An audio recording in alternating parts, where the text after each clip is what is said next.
Hey there guys, my name is Maris. I run the free company on Final Fantasy XIV by the name of Dreams of Light. You might be wondering what 20 things could I possibly say to improve the current Final Fantasy XIV. I've been playing since 2.5, I've seen everything that I've already seen, from Rob on Extreme to Endwalker's Broken Queue Timeless to, I've seen everything at this point. And I gotta say, there's many problems with this game that have yet to be addressed. And I'm hoping that by releasing this video, maybe other people on Reddit, on Twitter, on YouTube, all of you can come together and kind of just agree on what I'm about to say, because I hope that these things in particular are fixed with this game going forward, because these should be in the game at this point. The things I'm about to mention should have been addressed or have been done sooner. So, with that being said, I'm going to jump right into it. We have 20 things, so let's go over all 20. And just before I continue, I don't want anyone to get mad. This is not some kind of attempt to harm Square Enix, to harm the publisher, any of the people that play. I'm not trash-talking the game in any kind of manner whatsoever, or the community.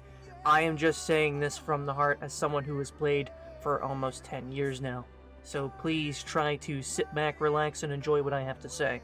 Number 20. Prune RMT housing. This should be at the top of the list, but I'm slapping it here at the very bottom because it needs to be addressed first. There are a lot of times you'll hear stories online or from somebody in the game owning an entire ward, a housing ward for themselves. These are sadly true. It's a simple Google search. You could find out that people have already been doing this in the past. You've probably heard about it. I have. I've seen it for years now. At the start of 2023, Square Enix added more housing wards, and that turned into the equivalent of an HOA shit show. It didn't do well. I mean, many people got their house that they wanted, but the issue that arose after, for someone like me and a few others that recognized it, we were pointing out one major detail, and that many of these FC and private estates, they're not even being used or in active state. What I mean by that is they log in to get the timer on the house up so it doesn't get demolished. So I went to every large plot in the Goblet, went in, took screenshots of everything around, and once I got an idea of how inactive these plots were from the owners, I'd look up on Lodestone, and when I stopped and I looked at it, many of them are RMT'd for real money. The thing is that the FF14 housing system won't auto-demolish so long as you log in, enter your house at one time. Same thing applies for FC Masters, so long as they're owning their own FC house and they enter their own FC plot, or if they're active and they log in, they don't lose ownership of their free company, it won't go down to the next person. The housing system is one of the most broken things. It really isn't that good when it comes to pruning, in addition to the inactive player. Now, I understand that the inactive players will get emails if their plot's about to be, demolished. So they'll get an email notification for a plot demolishment. And I understand the one side of this, and I don't think it works, but they don't want players to get upset that they lost a large plot all of a sudden. However, that leaves many, just as many, as upset wanting that plot. Let's take a look at a nice example that I have here. Large plot in Cactar, Goblet, Ward 1, the subdivision.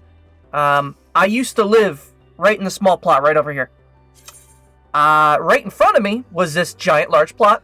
I knew the previous FC owners. They wished they could have given me the plot themselves because they were moving to a different large.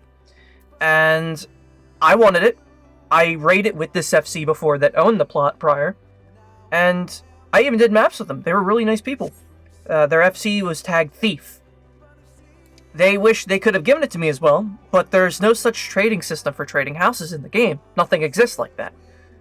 Suddenly, one person now owns it, hasn't done anything with it for over 2 years. I moved from this plot a long time ago. I found this plot in particular on Facebook Marketplace over a year ago, reported it to GMs, they haven't done shit. Nothing's been done about this, so someone is selling this plot, particularly on Facebook Marketplace, for real money. They will trade their account, or if they're an FC master and it's an FC only house, they will trade you the FC, and then they'll leave the FC and let you be the master of it, and you'll basically control the whole plot. So that's how they're selling houses. When it comes to being a large private own, they sell the whole account.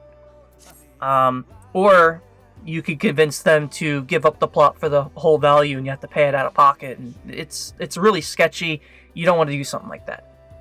It's very rarely that ever happens that I've ever heard of such a thing. But you've heard me right, though. They do sell plots for real money. This useless large plot that has been used in over a year or two now, they usually sell for about 1,000 USD, traded it, making you the leader, as I said earlier. The person that owns this house was some sprout that RMT'd stacks of gil to buy the plot immediately and sell it. This pissed off everyone living around this plot, including my entire FC, as they left the area since they owned it.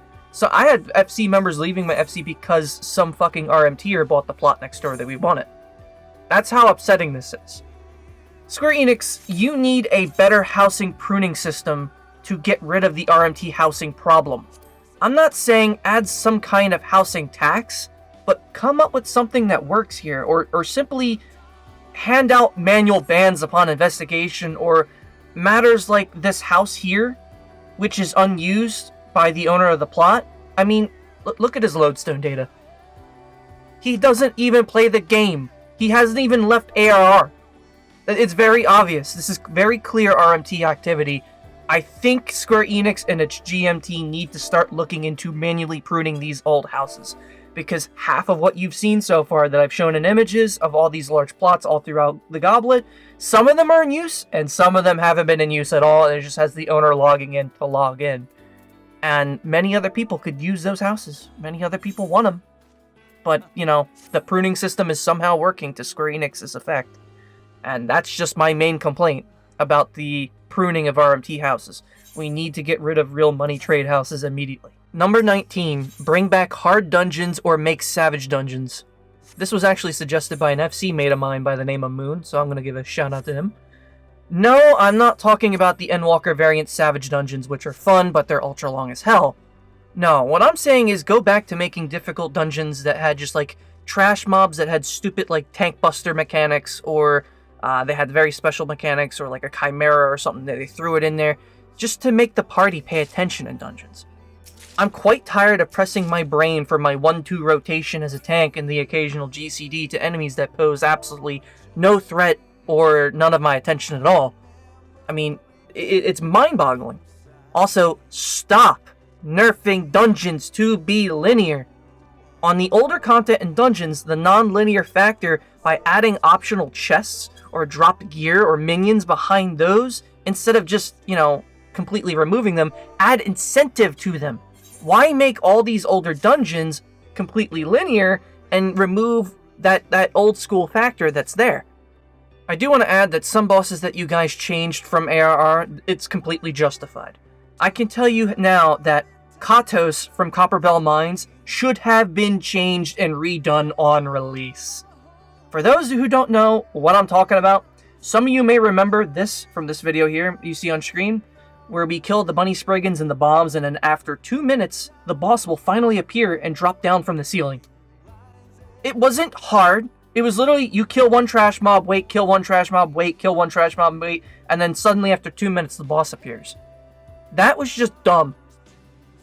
It was just dumb. I'm thankful, like anyone else, for that change. Number 18, add level 81 to 100 job quests for Dawntrail. When Endwalker releases, I was hyped to do the new job quests for Paladin and especially Black Mage. But to my sad surprise, there was no job quest line. Just a level 90 side quest that was marked gold that wasn't even a blue quest. It's pretty obvious that job quests are now forgotten, and some of you may think, good, they were annoying to get a specific skill. Look, I understand where you're coming from. I'm on board with you on that one. At least for the gather and crafter actions behind job quests, those job quests are like the stepping stones for how to, play your class. But the gather and crafter ones were just dumb. But the combat classes.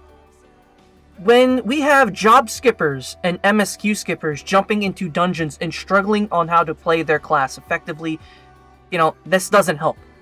Having these quests teach those people how to use those skills and how to play, well, how to play? is getting kind of frustrated at this point. If they're getting frustrated on not knowing how to play their class because the job class doesn't have anything else after 80 at this point, they will quit the game. The incentive is to keep players, right? Add combat job class quests.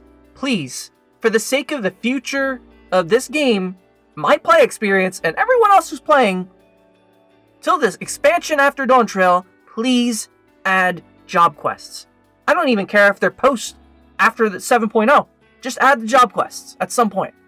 Make players learn their abilities in some manner. Number 17, double the allowed it lines for a macro. I am tired of being limited to 15 lines for a crafter macro and needing to press 2 buttons. Why is it 15 lines? I don't understand why there's a limit, or maybe it's a game limitation in the first place, but with Dawntrail coming out, the crafts on release are going to be quite long. They're going to be a pain in the ass. They're probably going to require 3 buttons. If we do end up needing 3 to craft for 1 item, that's going to be awful. Alright, I would like to limit the amount of save space that we're using on macros. I don't like having 2-3 buttons for a crafter macro in my very limited amount of macro space, where I could be using those macros for announcing how to do a raid mechanics, PF mechanics, or funny memes, or, where's my waywines, or my funny joke ley line macro, where like, hey, I'm going to be using my ley lines, don't move, those funny macros like that. I won't have space to do any of them because it's going to be filled with fucking crafter macros. That's the bottom line. If I don't have space for my macros, at least double the amount of lines to reduce this, or add more macro space in the first place. So add more slots to allow more macros, or double the amount of lines. Pick your poison. But I'm on board for 30 lines. I don't know about you guys, but I'd like a 30-line macro just for all my crafting. That seems so simplified, right? You press 1 button, done. What do you guys think? Do you want double the amount of macros or 30 lines for a macro? I think I take 30 lines, to be honest. Number 16, bring back the Steps of Faith trial. This one might seem like a really odd removal and request and suggestion in the first place, but I can guarantee you it does come with a lot of problems, and a very major one at that, that's been overlooked. Now, in patch 6.2, a long while back, this fight was where you chased a dragon while fighting it back in Heavensward. Vizhat was the dragon that you were fighting. You used to be able to shoot cannons at it and stop it, slow it down. This was one of the main trials that many people would get when they do duty roulette. And unfortunately, I think that's why it was removed in the first place. The complete removal of this has led to one major issue. To look at the Wikipedia page very carefully, I want someone in the comment section down below to tell me if they could spot the issue in the next 10 seconds. I'll wait and count, and you can comment down below in the comment section. 1, 2, 3, 4, 5, 6, 7, 8, 9, 10.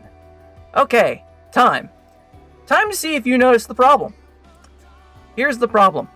The achievement cannot be obtained if you have MSQ skipped. If you MSQ skipped, it is not included in your achievement list. Unless you do New Game Plus, that is the only way to get the achievement, and you have to do New Game Plus from the very beginning. I'm not sure why they did this, because I know they in 6.1 they removed Cape Westwind because it was just a commendation grind. Rest in peace, Cape Westwind. I'm always gonna love that duty, but that doesn't have any achievements attached to it. So why remove this one? That's what made no sense to me. This was an honest chance to change this fight to be harder and more fun in Trial Roulette. There's no other reason to explain this one. I could explain how to make this fight fun and simple. Ready? Have Vizhat stationary on the bridge, both sides, front and back, barricaded with wood on both sides. Have Vizhat call dragons to aid in targeting the healers during the fight, and add some introduction mechanics that are from Nidhogg. Some basic introduction mechanics from Nidhogg. That's it. How hard would that have been? Why do you get every other achievement from an MSQ skip, but not this one? Thank you, Square Enix, for making me replay one of the most boring sections of MSQ in New Game Plus, just for an achievement. Number 15, update the hunt log. This log hasn't seen any use since its release. I'm going to be honest here. The rewards are absolutely horrible. No one ever does them. However, why not change the hunt log to include the elite hunts? You know the ones I'm talking about. The regular hunts, clan hunts, veteran clan hunts, Nutsy clan hunts, and the Guildship clan hunts from Endwalker. The Wikipedia even states that these hunts are the same function as the hunt log.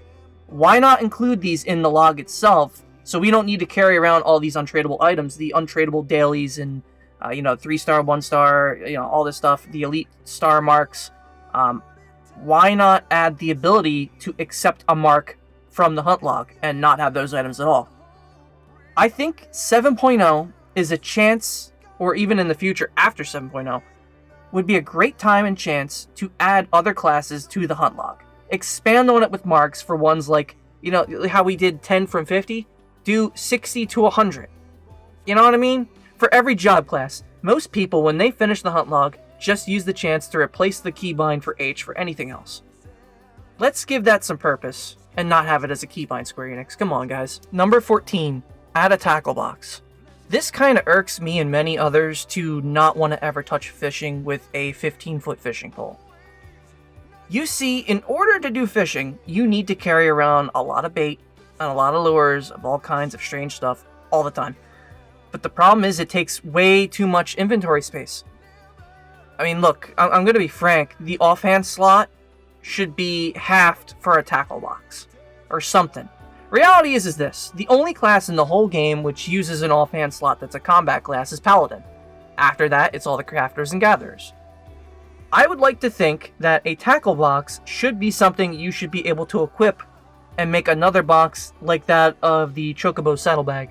Have a menu that opens up like the saddlebag, but it's a tackle box, and you have to physically wear it on your offhand to activate it. Only limit that box to bait and lures only. Please add something like this to whole bait and lures. This is long overdue. Okay, I don't want to carry around hundreds of different baits and lures just to go out and go do my fishing log. It'd be awful. Number 13, dungeon drops converting into GC seals on loot. This is actually something that I wanted.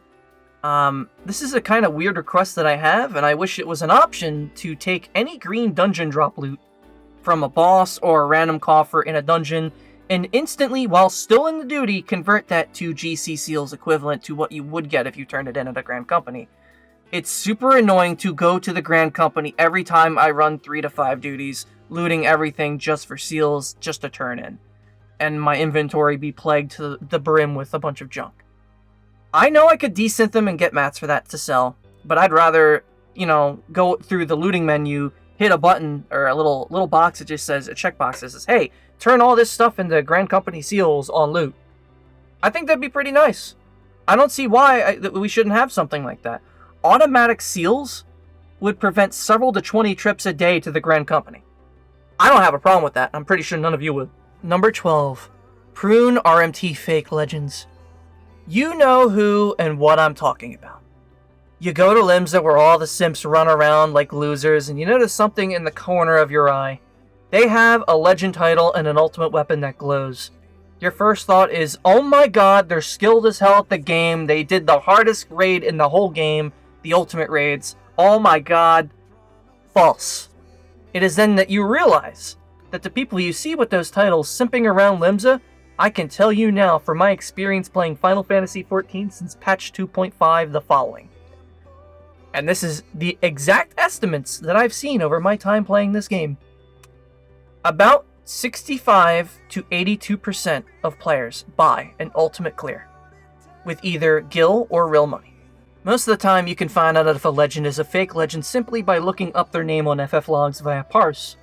FF Logs is a third-party website which uploads combat data from clears via ACT. ACT is a third-party program which would get you banned, so please do not use it. Obviously, some people will still use it anyway because they don't give a shit. But to go on forward here, typically, if a name doesn't show up on search on FF Logs, they either have no logs because they're bad at the game or just don't upload anything or just don't do anything or didn't get logged by someone else, ever, or they private their own logs. Typically, private logs are usually considered suspicious by most people. However, there are many times where other experienced players, like even myself, we hide our logs to not be bothered by people begging us for a carry. because when they see that you have high parses, insert best job percentile here, players around the world will appear in the upper 90s to 100 percentile parse will be bothered. Believe it or not, people that are skilled at the game will get bothered and ask. You'll be spammed with FC invites, and it's very annoying. And static invites. Hey, join my static. I see that you're good at the game. I looked you up on logs. You're hitting 90s. Can you join my prog, bro? It's very monotonous, and this is why I run my own free company mostly. That is one of the main reasons that I do, is to avoid this at all costs. But when you run an ultimate raid, people will know you from Party Finder. Your name is remembered as theirs, as they're truly the only thing that they see is the first several names that join their Party Finder, because they're lucky to get one prog a day. That's how brutal ultimate is. Getting a Party Finder together for an open run prog and Party Finder for an ultimate raid in general almost never happens. Only a handful of real raiders in this game are capable of doing this content. There are a few legend simps in Limsa that have actually cleared the content legitimately, but, well, let's just say it this way. If you see someone with a legend title and you're in a duty with them, and you think that you're playing better than them, then the chances are they're probably not legit, and you may have better chances of getting it yourself.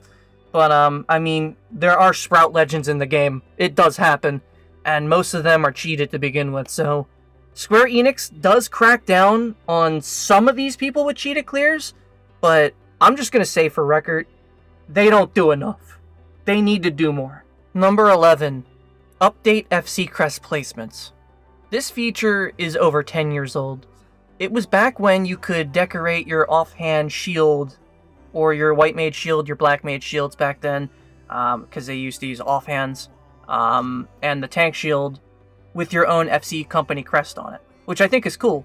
Many of the older ARR gear shields in-game have FC crest placements on the front, but every other placement from then on are almost always on the inside of the shield where you can't even see it, which is just depressing as all hell. There are certain pieces of gear which I feel could do better with FC crest placements. I feel like you should be able to modify where the crest is going on gear. Like, for example, this Eden Savage shield that I'm holding right now in my hand. My FC crest, sadly, it goes on the inside of it. I really wish they would let me put it on the front, because the shield pulse glows yellow with the design. My FC logo is yellow and white. The pulsing is yellow. This would work well. This would look like a great shield that I could use for my glamour, wouldn't you think? FC crests can also go on armor and headpieces. This leaves for a ton of possibilities for armor and glamour, guys. There are times where you go into instances, however, that this crest will disappear. I feel like these crests should stay on always. Hey, leave a comment down below if you think there should be FC crest placements that are better. Let's be honest here, we really do need them, because all the current crest placements are kind of bad to begin with. They've all been defaulted back to 1.0 standards, which is on the inside of the shield, which makes absolutely no sense. Number 10, allow empty airship submarine slots. Now, this one is not going to make any sense to anyone that doesn't run their own FC. If they're not an FC master, you're not going to understand this at all. When you build an airship or submarine, we'll just say airship since they're basically the same thing in concept. You need 4 parts to build a ship. The airship must have all 4 rank 1 parts and then a name, then it's built. Once built, you can upgrade the parts later on. If you happen to toss one of these rank 1 parts later after swapping down the road, that becomes an issue. And this is because the higher ranked parts have a capacity limit. Going over that limit prevents you from swapping to other parts, as a result forcing you to go back and buy an additional rank 1 part just to switch it. I'll say this, okay? You should be allowed to set your airship or sub in a state of building mode, where you can leave the airship or whatever in its current rank and everything's still on it, but you won't be able to send it out. It'll be in like a rigging or like a workshop, basically.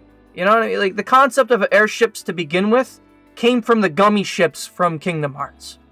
And I feel like there was more freedom with that than being halted to form because of part swapping, simply because you don't meet the capacity limit early on leveling a ship.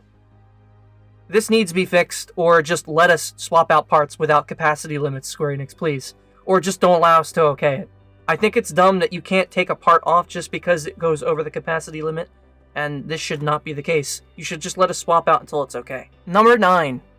Update the quest for Decipher Dig. I feel like the quest should include a menu pop-up to tell the player to use Party Finder for maps to make Gil. Explain how to open and make a Party Finder to them so that they can have a chance to experience maps. Most of the times I've recruited new players for my own free company, they have no idea what maps are. When I shout, "Map night, guys! Let's go get some money!" They have no idea what the hell I'm talking about, and that's kind of sad. The quest does have the player use these functions, but they soon forget that they have them after the quest most of the time. And then they need to, map it to their hotbar, and they don't know how to do that. They're too brainless to think of that. They're too brainless to press P, open up actions, go down, and find Dig and Decipher and put it on their hotbar somewhere. But most others are too confused on how to even do maps in the first place, or even how to post flag markers. And this gives maps less meaning to them. They don't understand how to do them, so most people will give maps to other players simply because they don't want to learn how to do them for themselves. They don't want to learn how to use Dig or Decipher because they don't know how to use them in the first place. Maps aren't difficult, people. Even the locations are on a friendly website called Heavensware. Where is Heavensware? Well, Heavensware if I know. I'll see myself out to number 8. Number 8. Make the challenge log not behind a quest. I've been playing since 2.5, and the challenge log was something that came out in 2.2 in 2014. Now, I know this might sound crazy, but I never knew the challenge log even existed until post-Shadowbringer at some point. Many 7 years later. This pissed me off because I did the Eureka, the manual method, without the challenge log at all. Multiple times I've done Eureka, and Eureka's grindy as hell from beginning to end, and I don't care for it. But I found out one day while in my previous FC in post-Shadowbringer, and my initial reaction to finding the challenge log was, huh? Suffice to say, if your starting zone was an Ulda like me doing Paladin and Black Mage, then you avoided Limsa like the plague for ERPers within it. You would never get to or hear about the challenge log because it's located in Upper Limsa deck. But that's not the only reason why I never found it. Now there's another layer to it. When you go to check the quest, this is how it looked from the in-game menu. Notice how it's all junk rewards. And how it doesn't say it unlocks the challenge log from doing it. This pissed me off when I first heard that it wasn't a junk quest. The log should be part of the base game the moment you join the Scions of the 7th Dawn in MSQ, not being behind a quest after I beat the entire fucking game 3 times over 100%. Fucking goddamn. Number 7. Fix the load time on the Shared Fate menu. This one is self-explanatory, so let's check our Aether Currents, which loads data from each of the zones checking off completion. Oh, it's instant. Why does the Shared Fate menu take forever, though? Yes, just fix this. Also, condense mount speed data, the mount speed menu data, into the Aether Current menu. There's no point to have 2 separate menus for speed and if you can fly. Just have them both on the same page. And that's all I'm going to say for this one. It's just slow. Number 6. Increase the deluxe gardens allowed it not based on housing size. Yeah. For those that don't own a house in 14, the deluxe gardens help you make all kinds of goodies that are kind of useful down the line. More specifically and important, the Theverian onions, which are used to level your chocobo past level 10 to 20, requiring players to use 10 of them to cap. They go for a lot of money on the market board, and are needed to crossbreed in order to be harvested. But you can only get 4 at a time via crossbreeding, otherwise you're buying 9 seeds at full price of an onion. So it's basically like spending the equivalent of like 100k each right now, but back then it used to be like 400 or 500k each. Back in Shadowbringer and such, and even further back it was even more expensive because almost no one ever did crossbreeding. But point is, deluxes are limited based on housing sizes. Small can have 1, mediums can have 2, larges can have 3, This is just awful. So, unless you're rich and own a large and you're lazy after getting it, many will look at your large plot in disgust for this. Which moves me to my next quirk. Please,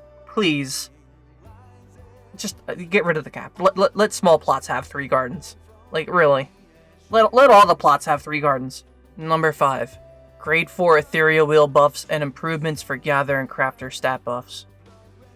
The Grade 3 wheels that were added in Heaven's Ward a long time ago, it's been 3 expansions, okay? We haven't gotten anything higher in terms of a tier buff since then. That said, many of the current buffs need improvements badly. Here's a chart of every current Grade 2 and Grade 3 buff in the game. These are all free company buffs. The Grade 3 buffs are obtained from Ethereal Wheels, which require 3 days IRL to charge, just 1 per FC. However, the buff itself, for the most part, they're all lackluster. They don't put up enough for current standards. Look at the following buffs real quick. Live of the Land, What You See, Eat from the Hand, and Control. These are the Crafter and Gather buffs. There's only 4 of them in the entire game, in terms of type. For Grade 2, which is currently FC credit viable, which only gives 10 points, has Square Enix been looking at the in-game current food buff lately? Look at the current Crafter food stats. Here's a nice example. Look at this one. This is what I'm holding. Benefits from the food reach to about 80 to 90 points currently. Next expansion, this will probably jump to over 100 easily. By that logic, these buffs should be more than that of a viable in-game food item, which should provide, and this is what I think they should be. What I think those numbers should be, Grade 1 should be 70. Grade 2 should be 120. Grade 3 should be 170. Which is fair considering it takes 3 days to charge each of these.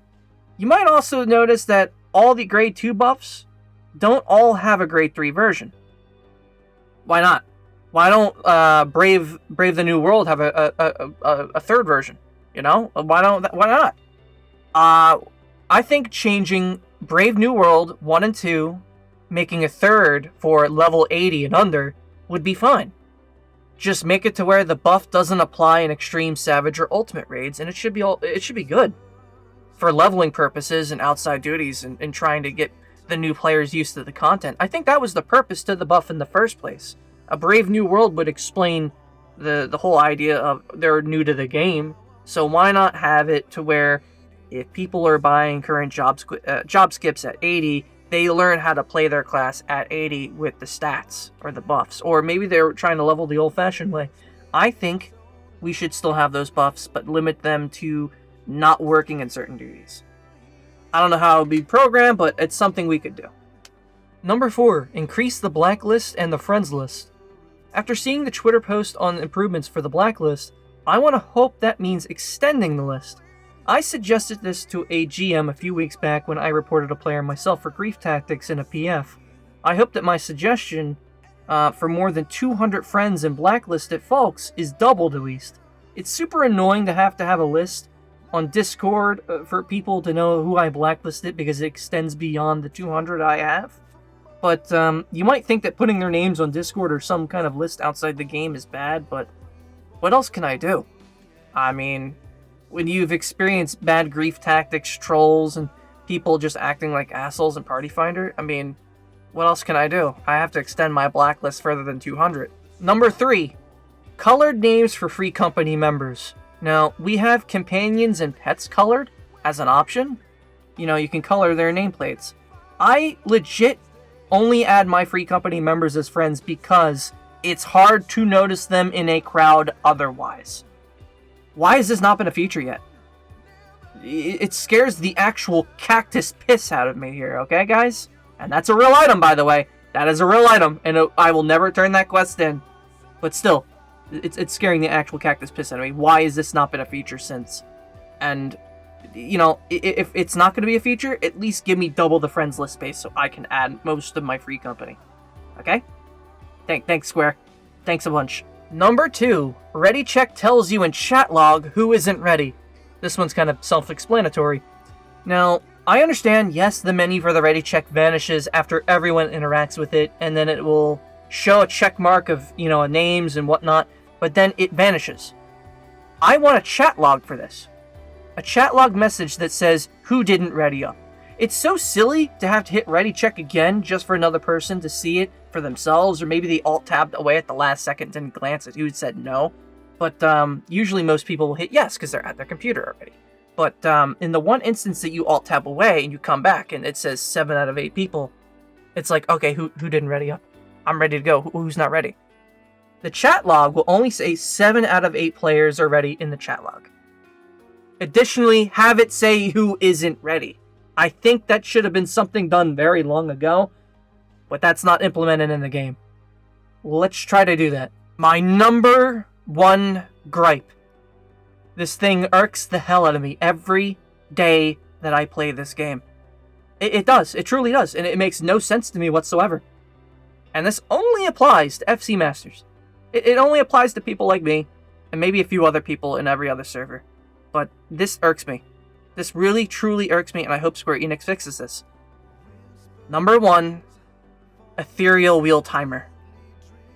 This is the biggest mistake since Rice Cake. The Ethereal Wheel doesn't have a timer in the estate menu timer.